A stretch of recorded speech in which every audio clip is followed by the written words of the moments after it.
Watch this. The plan to punish libraries for the books children check out didn't pan out. But one Idaho library has taken the issue into its own hands, a kind of intended consequence of threatening to remove books. Ranked choice voting will soon be illegal in Idaho. That is, unless voters have a chance to change the law. However, that initiative is now being ripped apart by Idaho's top attorney.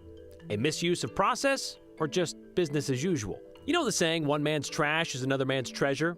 Well, that applies to Interfaith Sanctuary's newest art project, a fundraiser turning old denim into an artist's canvas.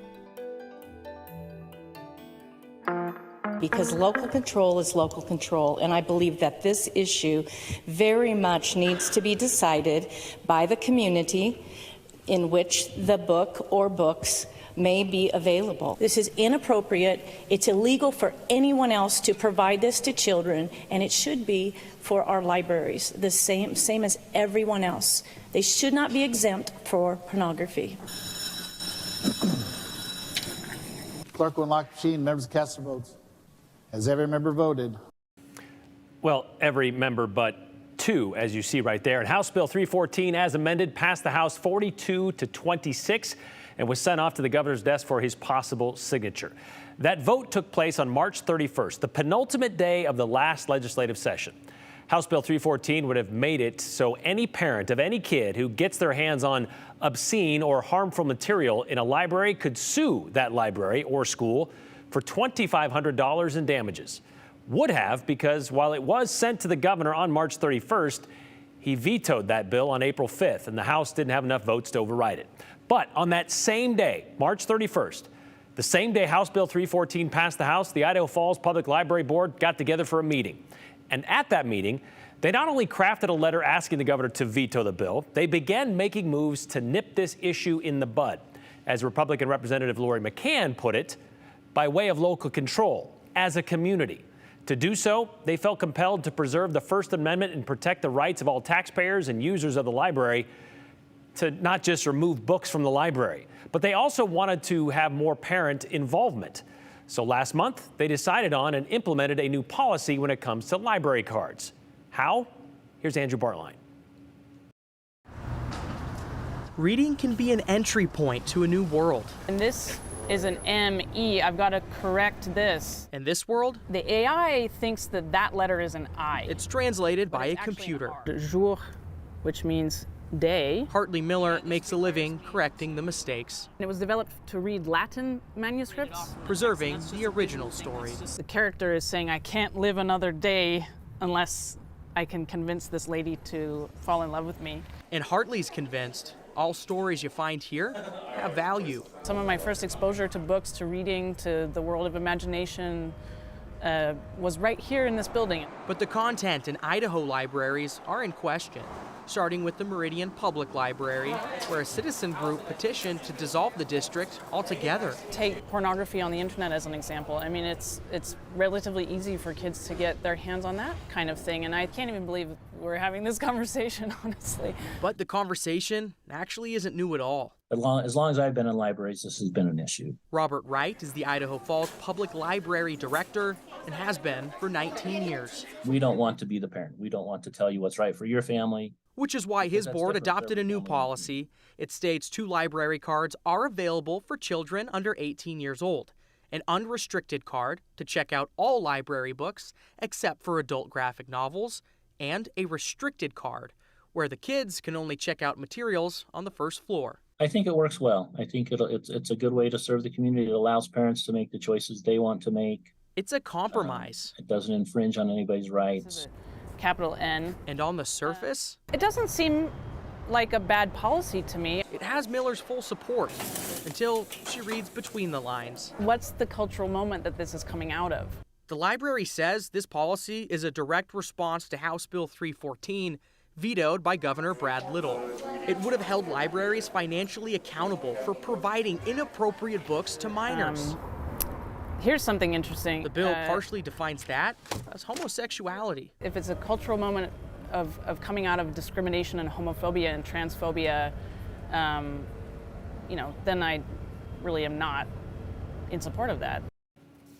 Numerous lists from library districts have been published in Idaho and outside of the state about books that they see challenged regularly, and there are common denominators there. Even this year, the Ada Community Library, I think there's 4 of them, if I'm not mistaken, Right. Brian, 4 different locations. 3 in Boise, 1 in Star. Yeah, well, they came out with a list very recently of 6 books that we understand that they have removed from their library as well, and there are common denominators between those books. Yeah, going off what she just said coming out of your story there, there's a theme there. Of those 6 in the Ada County Community Library, there seems to be 4 or 6 of those directly related to LGBT community, marginalized groups, minorities, people of color. Those seem to be the list. And we look at Nampa School District back in 2022. They took 24 books, removed them permanently from their shelves. CUNA School District, 25 books under restricted access, put them behind the shelf. And again, a vast majority of them having to do with these themes. Yeah, exactly. And those 6 in the Ada Community Library, the 4 or the 2 that don't have to do with LGBTQ content, it is people of color. So it is a little interesting when you try to break that down. And I guess this compromise here is maybe we don't ban the books and remove them. Right. Put the parents in a position to choose which card their kid gets. That card determines what they have access to. And it seems like a good step for Idaho Falls and any other library that may do that. We've reached out to a couple to see maybe if they're considering those kind of steps as Idaho well. Falls says other library districts have reached out to them and asked questions about it and how it works. All right, we'll see how that plays out. Thanks, Andrew. So we've got to make sure our voices are heard within this building that we do not want ranked choice voting. Well, they certainly made their voices heard. Idaho GOP Chair Dorothy Moon set the tone early this year on the topic of ranked choice voting. From the top of the state's majority party, that option is a no-go. Silly, she called it. So ranked choice voting got the big ban treatment during this last legislative session. As I began to research a little bit and start to see where it was used in some areas, I began to get a little nervous that somehow that this was a new movement moving across our country. And basically what I'll tell you is this, that if you enjoy going to an election booth and voting for the candidate that you want to win, you don't want ranked choice voting. Right now, we've done this story before because right now only 2 states in the entire country use ranked choice voting. There's some cities and some counties that do it as well, but as far as states, just 2. House Bill 179 was signed into law March 24th and prevents ranked choice voting or instant runoff elections from happening in Idaho. Since then, there's actually been a push to put that choice back to the voters. The Open Primaries Initiative is a proposal which wants to vastly change how Idaho does its elections, like getting rid of closed primary parties. And yes, it would also include a ranked choice voting mechanism. But about a week ago, Idaho's Attorney General got involved in this initiative idea. A part of the process of getting any initiative on any ballot involves the AG's office reviewing the proposal for clarity and style before it's released and people go out and collect signatures for it. Well, they did that review, and in their analysis, they say they found several issues with it. But are these issues based on politics or based on the law? Here's Joe Paris. The Attorney General's analysis for a proposed ballot initiative to change Idaho's elections is in.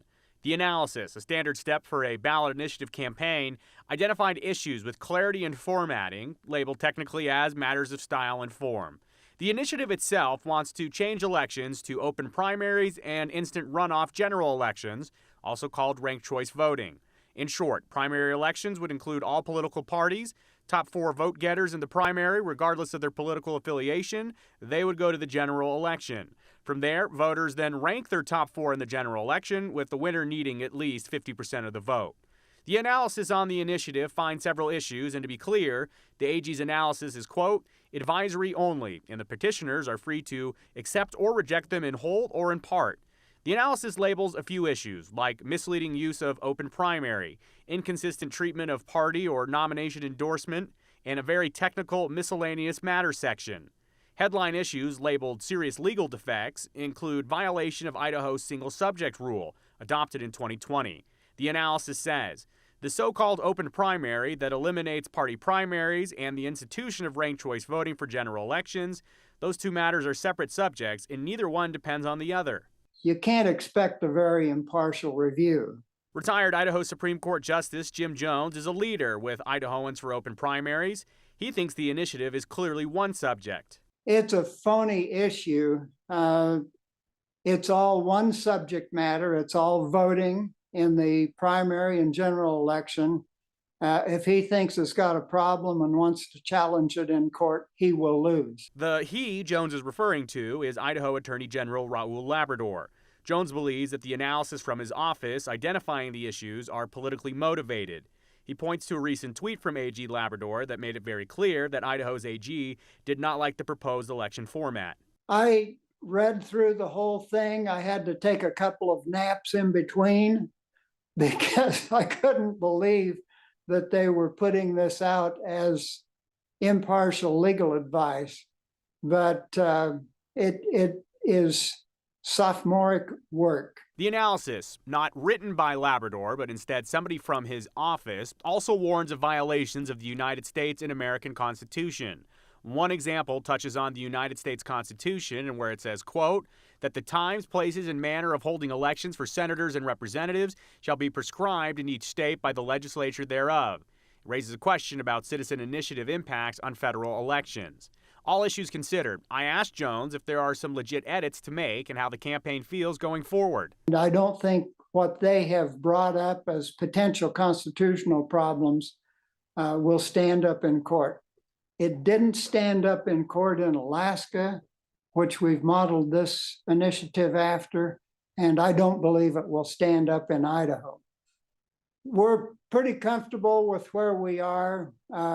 We had anticipated making a few little tweaks in it, but it doesn't require any changes for the potential constitutional issues that he's talking about, because they're just bogus.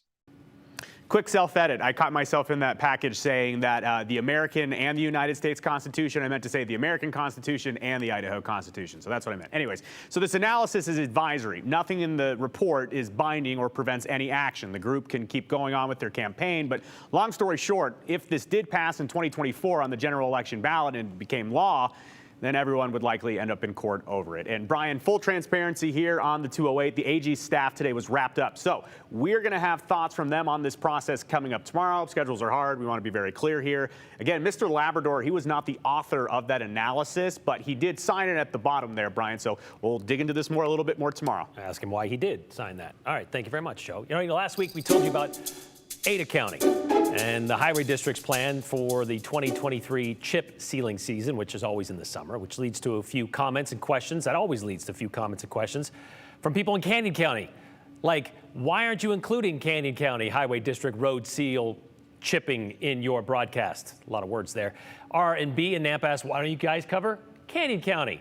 Well, okay, so Canyon County's a little bit tougher because honestly, it's a lot easier to focus on Ada County since all of their traffic and road info is conveniently located in a place called the Ada County Highway District. But Canyon County, there's no singular highway district, and that's not an excuse, that's just a fact. Canyon County is split up into 4 different highway districts. There's the Nampa Highway District number 1, Notice Parma Highway District number 2, Golden Gate Highway District number 3, and Canyon County Highway District number 4.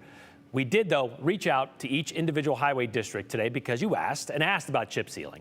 Short answer is, yeah, there's going to be chip sealing all across all 4 highway districts in Canyon County this year. Nampa is going to start chip sealing the second week of July. It should take about a month, they said. They're planning on doing about 48 miles. Notice Parma District said they're doing about 25 miles of chip sealing starting on June 27th. It's going to last through July 7th on several roads throughout their district. Which roads? Well, that's going to be known after their board meeting next Tuesday, and then they're going to post a map on the Notice Highway District website. Golden Gate District said they're going to chip seal starting June 19th. That'll go through the 27th. And the Canyon District, that starts on July 12th, and it's going to go for about 2 or 3 weeks. They're going to be sealing about 43 miles across the District 4 there. They said they'll have a map on their website pretty much any day now. So there you go. Lots of chip sealing to look forward to, and, of course, chips on your windshield as well, and even the front of your cars. Remember, drive slowly or you'll find yourself having to repair or replace said windshields.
Back in February, Interfaith Sanctuary opened their Homeless Art Collective. And the idea was for artists experiencing homelessness to be able to express themselves in a creative way while making money for their work.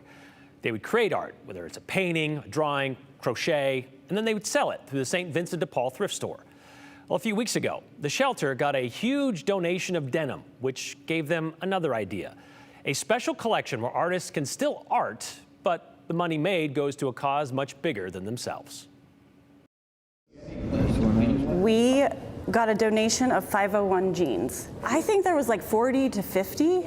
So we were like, we got to do something with these jeans. And we came up with the idea that each artist would take a couple pairs of jeans and paint on them and do whatever they want to do with them. These are some graffiti that I did. And it just says Boise and some random stuff right here on the side. And then hopefully we can auction them off and raise money for the shelter. You know, when someone donates a bunch of 501s to a nonprofit. Oh, really? The project kind of names itself. It's the 501c3 project, and, you know, it gives everybody an opportunity to do something. Do something. It's cool, dude. For the place doing something for them. Exactly. Give back. And that's really important to all of them here. So giving back to the people that help them. And so this was easy. It's important to people like Jose. Yeah, I'm a resident. I stay on the programming side. But maybe not so easy. And I'll eventually paint over it. This is just kind of like a rough draft. Jose's a member of the Homeless Art Collective. This is going to be roses and then the sky, maybe some birds up here, and then it's called my last name. And then this is just like a logo on here. Maybe this is going to turn into peacock feathers down here. Who's never drawn on jeans. This is like a trial or error kind of a thing. It's the first time for me, so I'm learning. You got to start somewhere, you know? I started out drawing, and I still went back to do more definition because the brush I have is not that great. You know, like with these guys. Here's some flowers. Got a little Rubik's Cube, checker action, 80s, 90s, Back to the Future. It's pretty cool. Shorts, cut off shorts. Some random love designs. I believe we call those jarts. I'm not an artist. I just kind of watch, but to me, I didn't understand what art did for people. Oh, like the capitals. Chris Alvarez does. That's cool. A former guest of Interfaith Sanctuary, he's now a full-time tattoo artist. Yeah. And the director of the Art Collective. It sounds kind of corny when I say it, but art as like a vehicle for change. Right on, little heart. Hello, sunshine. This one even has stuff sewn in it, like that. Flares. Yep, flares on the side. Got a little bit of design, got a UFO. Coming in and being a part of the Art Collective, I realized how important art and creativity is to people's well-being. It gives them a sense of purpose, hope, meaning, connection. Like we all sit around, hang out, we do art. Okay, some more graffiti stuff, just random writing. This one says peace. Cool, more graffiti. It's got mandalas on it, which is really cool. You know, it's about connecting to everybody else. Like, you know, it's a greater community. It's forming something great. It's just more awareness of positivity, and I think it makes waves. Good waves that always seem to come back as well. And in case you're wondering how you can get your hands on a pair of these button fly jeans, Interfaith Sanctuary hasn't decided on a date yet for their auction, or maybe how they're going to go about selling. It may not be an auction either, but they still want to raise money for the shelter. But we're going to let you know when they let us know. Remember, they need to come up with millions of dollars to cover the cost of renovating their new home on West State Street. But some of them are not for sale, unless, of course, the price is right on these. Chris made these fine jeans for us here on the 208. Look at this. Oh, wait, I got it. Here it is. There it is. That's it right there. Wow. Aren't these nice? This is embarrassing. I will tell you that right now. It's awesome. Chris did an awesome job, but completely embarrassing for me to get these pants. But here's the deal. If you've ever wanted to get into my pants, let the bidding begin. 208-321-5614. We'll start right now.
Quick check of what has been a very hot Tuesday afternoon. We've hit 90 now in Boise, unusually warm for June 6th. We're normally closer to about 78 degrees. Once again, we can see the clouds starting to build up over the mountains. Winds are light in the Boise area right now, but that will likely not be the case for much longer. We were hot everywhere today, up near 90 across the entire Treasure Valley, mid-80s in the Magic Valley. Even the mountains hit the mid-70s. But this is what's rolling through right now. We've had storms over Sun Valley. You'll get a break in the action soon for Sun Valley and Haley. Magic Valley, you're in for it next. We've also had some strong storms firing off in far eastern Oregon. You can see the gusty outflow winds with these, and that is a big concern for tonight. Treasure Valley, I do anticipate we'll see anywhere from 40 to 50 mile per hour wind gusts starting as early as maybe 7 or 8 o'clock, sticking around through about 9:30. So if you have light outdoor patio furniture, a trampoline in the backyard, maybe batten down the hatches now. We stay warm tomorrow, and then more thunderstorms persist all the way through the weekend.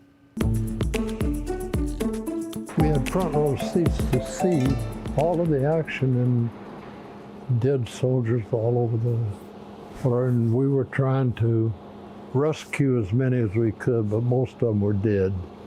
The LCIs were loaded with infantry, and of course, once the ramp went down, they shot off, and a lot of them, of course, drowned. And that was 79 years ago today. The U.S. troops landed on the beaches of Normandy, kicking off Operation Overlord, a pivotal battle of World War II, of course.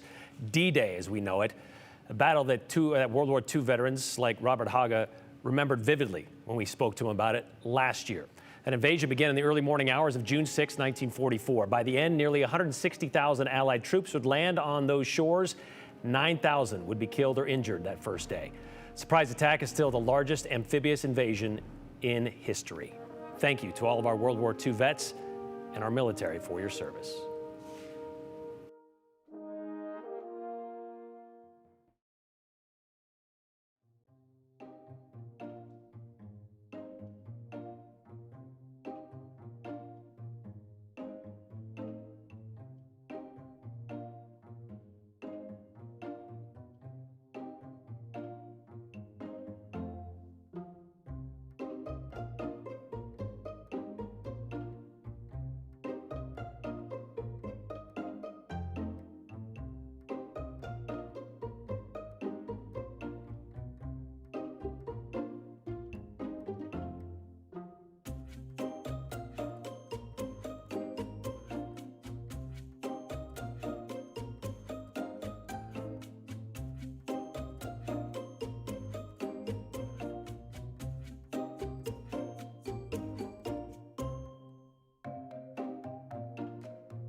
All right, Justin says, let's start the bidding off $2.08 for these pants of mine. How about $50 to get in? Proceeds go to Interfaith Sanctuary.